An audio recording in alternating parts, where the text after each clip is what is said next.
Around the World in 80 Days. By Jules Verne. Chapter 1. In which Phileas Fogg and Passepartout accept each other. The one as master, the other as man. Mr. Phileas Fogg lived, in 1872, at No. 7, Savile Row, Burlington Gardens, the house in which Sheridan died in 1814. He was one of the most noticeable members of the Reform Club, though he seemed always to avoid attracting attention, an enigmatical personage, about whom little was known, except that he was a polished man of the world.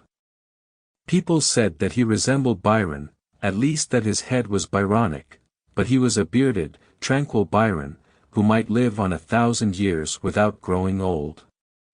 Certainly an Englishman, it was more doubtful whether Phileas Fogg was a Londoner. He was never seen on 'Change, nor at the bank, nor in the counting rooms of the city. No ships ever came into London docks of which he was the owner.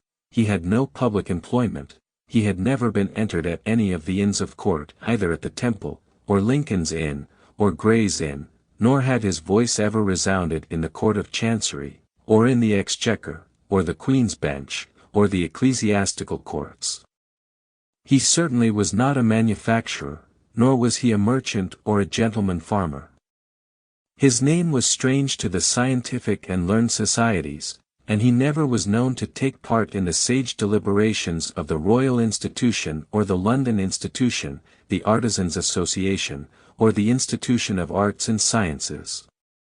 He belonged, in fact, to none of the numerous societies which swarm in the English capital, from the Harmonic to that of the entomologists, founded mainly for the purpose of abolishing pernicious insects.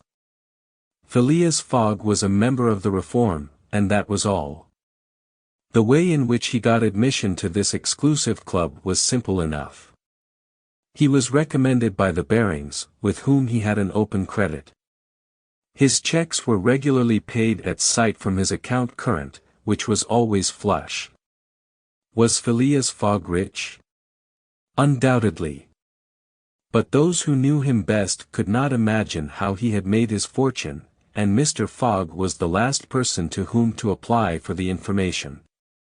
He was not lavish, nor, on the contrary, avaricious, for, whenever he knew that money was needed for a noble, useful, or benevolent purpose, he supplied it quietly and sometimes anonymously.